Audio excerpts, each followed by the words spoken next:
உலகத்தின் தலை சிறந்த நாடு இந்தியா, பன்முக நாடு இந்தியா. இந்த பன்முகத்தின் அடித்தளம் மதச்சார்பின்மை. இந்த மதச்சார்பின்மையை தகர்ப்பதுதான் நோய்க்கிருமை அன்றி கம்யூனிஸ்டுகள் அல்ல. கம்யூனிஸ்டுகளிடம் சமூக அறிவியல் மருந்து இருக்கிறது. அந்த மருந்து ஜாதி மதம் இன வெறிகளுக்கான தீர்வை சொல்கிற அருமருந்து. ஏழை பணக்காரன் இல்லாத ஒரு புதிய பூமிக்கான அருமருந்து. எனவே அந்த அருமருந்து RSS பிஜேபிக்கு கசக்கலாமே என்று வரலாற்றுக்கு கசக்காது. எனவேதான் அமெரிக்காவில் மம்தானியை தேர்வு செய்தார்.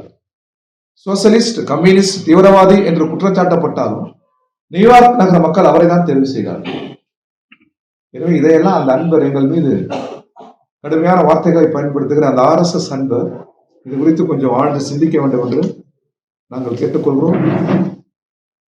திமுக மீது அவதூறை தொடர்ந்து ஒன்றிய அரசு பரப்பி வருகிறது. திருப்பரங்குன்றத்தில் தீபம் ஏற்றுவதற்கு தடை என்று உள்துறை அமைச்சரே சொல்கிறார். அவ்வாறல்ல. ஏற்கனவே பிரதமர் தமிழ்நாட்டில் வடமாநில மக்கள் தாக்கப்படுகிறார்கள் என்று சொன்னார். உள்துறை அமைச்சர் தமிழர்கள் திருட்டு குணமுடையவர் என்று சொன்னார். மிக உயரத்தில் அதிகாரத்தில் இருக்கிறவர்கள் எவ்வளவு பொய் பேசினார்கள். இது பதற்றத்துக்கு வழிவகுத்தாலும் திருப்பரங்குன்றத்தின் நீதிமன்ற தீர்ப்பு சட்டத்துக்கு புறம்பாக சாய்வு நாற்காலி, நீதியரசர் மதம் என்ற சாய்வு நாற்காலியில் அமர்ந்து அவர் தீர்ப்பளித்ததை கூட தமிழக முதல்வர், தமிழக அரசு, தமிழக மக்கள் மிக நிதானமாக கையாண்டார். தமிழ் கூறுகிற நல்லுலகம் பதற்றத்தை ஏற்காது. அறிவியலுக்கு புறம்பான, மக்கள் ஒற்றுமைக்கு புறம்பான கருத்துக்களை ஏற்காது. தமிழ் மரபே, தமிழ் பண்பே நல்லிணக்கம், மக்கள் ஒற்றுமை. இதற்கு முன்னால் எத்தகைய சூழ்ச்சியம் தோற்று போய்விடும் என்பதை திருப்பரங்குன்றத்தில் மக்களும் நிரூபித்திருக்கிறார்கள், முதல்வரும் நிரூபித்திருக்கிறார், நமது நிர்வாகங்களும் நிரூபித்திருக்கிறது. இதுதான் தமிழ்நாடு, இதுதான் இந்தியா. இதை ஒன்றிய அரசு உணர வேண்டும் என்று நாங்கள் கேட்டுக்கொள்கிறோம். இப்ப பாத்தீங்கன்னா 2026 தேர்தல் வரப்போகுது. திமுக சைடு பாத்தீங்கன்னா உதயநிதி வந்து தலைமை இருக்கலாம் அப்படின்னு அனைத்து அமைச்சர்களுமே முன்மொழிகிறாங்க. அதை ஒருவேளை 26 ஸ்டாலின் வந்து உதயநிதியை முதல்வர் முன்மொழிந்தா உங்களோட நிலைப்பாடு என்ன? அது முழுக்க முழுக்க திமுகவினுடைய உட்கட்சி. எங்களை பொறுத்த வரைக்கும் கட்சி தான் திமுக. அதனுடைய கூட்டணியில் நாங்கள் இருக்கிறோம். ஒரு கொள்கையின்பால் நாங்கள் இருக்கிறோம். ஒன்றிய அரசு அவர்களுடன், பிஜேபி அவர்களோடு இணைந்திருக்கிறவர்கள் பதற்ற அரசியலை முன்மொழிகிறார்கள். மத அடிப்படைவாத அரசியலை முன்னெடுக்கிறார்கள். ஒரு கட்சி வெற்றி பெறுவதும் தோல்வி அடைவது என்பதும் ஜனநாயகத்தில் மிக இயல்பு.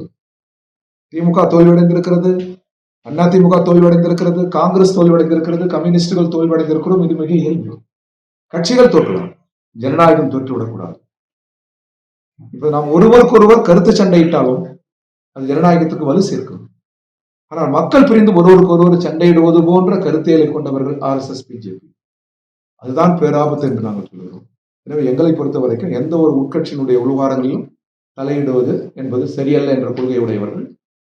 நாங்கள் திமுக அணியில் இருக்கிறோம். அது கொள்கை கூட்டணி. பிஜேபி அதனுடன் சேர்ந்து வருகிறவர்களை வீழ்த்துவதற்கான கூட்டணி. இந்த கூட்டணி வெறும் சட்டமன்ற நாடாளுமன்ற எண்ணிக்கை மட்டும் குறிவைக்கவில்லை, எதிர்காலத்தின் நல்லிணக்கத்தை குறிவைத்த கூட்டணி. அது பாதுகாக்கப்பட வேண்டும் என்பதற்கான கூட்டணி. குடும்ப அரசியல காங்கிரஸ் ஏற்றுக்கிறாங்க. குடும்ப அரசியல காங்கிரஸ் வரவேற்கிறது அப்படி எடுத்துக்கலாமா? குடும்ப அரசியல காங்கிரஸ் வரவேற்கிறது அப்படின்னு எடுத்துக்கலாமா? சார், குடும்ப அரசியல் என்பதில் எனக்கு உடன்பாடு இல்லை. ஏன்னா சட்டத்தின்படிதான் ஒரு குடும்பம் என்பதால் சட்டம் அவர்களுக்கு தேர்வு முறை பட்டம் சூட்ட முடியுமா? வாக்களித்து பெரும்பான்மை அடிப்படையில் தான் சட்டத்தின்படிதான் ஆட்சி செய்ய வேண்டும். எனவே இது ஒரு குடும்பமே ஒரு கட்சியில் இருப்பதால் ஜனநாயகத்திற்கு என்ன? அது அந்த கட்சி உட்கட்சி சம்பந்தமானது. சட்டத்தின்படி ஆட்சி, சட்டத்தின்படி நீதி. சட்டத்தின்படி நீதி தவறுகிறதே என்பதில் தான் நம்ம ஒருத்தம் கொள்ளணும். இப்ப சட்டத்துக்கு புறம்பா அதிகாரத்தை கைப்பற்ற முடியுமா எந்த கட்சியாவது? முடியாதல்லவா? சட்டத்துக்கு புறம்பாக அரசியல் அதிகாரத்தை கைப்பற்றினால் பீகார் போல் ஒரு பதற்றம் வீழும். அதை பாதுகாப்பதற்கு நீங்களும் நாங்களும் கூட்டாக இருந்து பாதுகாப்போம். ஏன்னா யாரும் அடுத்த தலைமுறை, அடுத்த நாட்டிற்கானது. அடுத்து சட்டசபை தேர்தலில் திமுக கூட்டணியில் நீங்க தொடர்றீங்க, அது என்ன சந்தேகம்? கொள்கை வழியில் இருக்கிறோம், கூட்டணியில் உறுதியாக இருக்கிறோம். எங்கள் கூட்டணி பலம் வாய்ந்த கூட்டணி.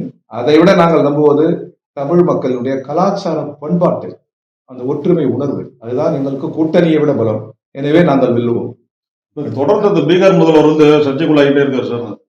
பல பிரச்சனைகளை சர்ச்சைக்குள்ளாயிட்டு இருக்காரு. அந்த முஸ்லீம் அந்த ஹிஜாப் வந்து இது பண்றாரு, அந்த மாதிரிலாம் பண்ணிட்டு இருக்காரு. வட மாநிலங்களே பிஜேபி எங்கெல்லாம் இருக்கிறதோ அங்கெல்லாம் இந்த பதற்றம் தான் சார்.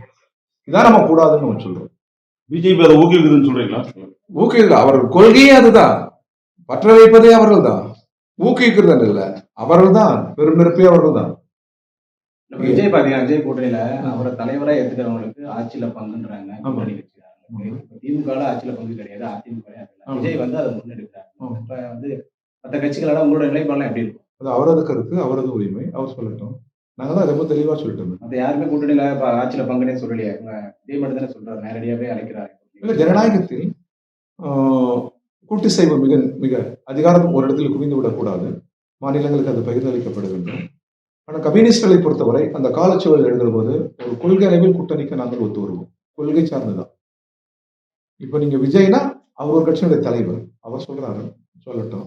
ஜனநாயகத்தில் இப்பொழுதாவது அவர் வாய் திறக்கிறார், இன்னும் கொஞ்சம் அதிகம் வாய் திறக்க வேண்டும் என்று நாங்கள் அவர் அன்போடு கேட்டுக்கொள்கிறோம். அடுத்து விஜய் வருகையால திமுக பாதிப்பு ஏற்படும். இந்தியாவில் பெரிய பெரிய மனிதர்களே இந்திய ஜனநாயகம் பார்த்துச்சு சார். நேரு, காமராஜர், அண்ணா, கலைஞர் எவ்வளவு பெரிய மனிதர்களை பார்த்தது. விஜய் வந்து ஒரு அன்பர் சகோதரர், அவர் கட்சி ஆரம்பித்திருக்கிறார். பல கட்சிகள் இந்த முறையில், அதுபோல இன்னும் ஒரு 1000 கட்சிகள் வந்தாலும் ஜனநாயகம் சந்திக்கும். பிரச்சனை விஜயா அல்லது சீமானா என்பதல்ல, கொள்கை தான். வலது கொள்கையா இடது கொள்கையா என்பதுதான். வலது கொள்கை ஒன்றியத்தில் ஆட்சியில் இருக்கிறது, அதற்கு பிரதமர் முறையே சாட்சி, உள்துறை அமைச்சர் முறையே சாட்சி. எனவே அந்த வலது கொள்கையை இடது கொள்கையா, திராவிட இயக்கமும் கூட இடது கொள்கையின் ஒரு அங்கம் தான். எனவே நேருவின் கொள்கை கூட இடது கொள்கையின் ஒரு அங்கம் தான். எனவே தமிழ் மண்ணில் இந்த இடது கொள்கையில் நின்று பிஜேபியை வீழ்த்துவதுதான் முதல் அரசியல் கடமை. செங்கோட்டையன் வந்து சொல்றாரு, என்ன அதிமுக பல தலைவர்கள் வருவாங்க அப்படின்னு சொல்லிட்டு இருக்கிறாரு. நேற்று கூட சொல்லியிருக்கிறாரு. அவர் அரசியல் ஜோசியர், அவர் கணிக்கலாம், சொல்லலாம். நாங்கள் களமாடுகிறவர்கள் மக்களிடமிருந்து அதை கற்றுக்கொண்டு மக்களுக்காக தொண்டும் சேவை செய்கிறோம். நீங்க அவர்கிட்ட அதை கேட்கலாம். நைனார் வந்து டெல்லி பயணம் போறாரு, அதை பத்தி நீங்க என்ன நினைக்கிறீங்க? அவருக்கு இப்ப உள்துறை அமைச்சர் அமித்ஷாவும் இங்க வராரு. அமித்ஷா வரட்டும், பிரதமர் வரட்டும், நயினார் நாகேந்திரன் வரட்டும், இன்னும் யார் சொல்றோம் எல்லாரும் வரட்டும். ஒரே சேர நிக்க வச்சு நாங்கள் வீழ்த்துவோம். தமிழகம் வெல்லும், திமுக தலைமையிலான எங்கள் கூட்டணி வெல்லும். மீண்டும் சொல்றேன், எங்கள் கூட்டணியை விட தமிழ் மக்களின் ஒற்றுமை பலம். வருகிறவர்கள் பிளவுவாத கருத்துக்களை சுமந்து வருகிறார்கள். திருப்பரங்குன்றமே சாட்சி. அமைதியாக இருக்கிற தமிழ் மண்ணை பதற்றத்துக்குள்ளாக்குகிறார்கள். எனவே இவர்களை வீழ்த்த வேண்டும் என்று தமிழக மக்களுடைய கருத்தியல் இருக்கிறது அல்லவா, அதுவும் திமுகவுக்கு பலம், எங்கள் கூட்டணிக்கு பலம். எனவே நாங்கள் வெல்வோம். செய்திகளை உடனுக்குடன் தெரிந்து கொள்ள கீழ்கண்ட கேபிள் மற்றும் டிடிஎச் நெட்வொர்க்குகளில் எம்நாடு செய்தி தொலைக்காட்சியை காணுங்கள். பாதகம் செய்பவரை கண்டால் நாம் பயம் கொள்ளலாகாது பாப்பா. மோதி மிதித்து விடு பாப்பா, அவர் முகத்தில் உமிழ்ந்து விடு பாப்பா. அண்மை செய்திகளை உடனுக்குடன் தெரிந்து கொள்ள இணைந்திருங்கள் எம்நாடு தொலைக்காட்சியுடன்.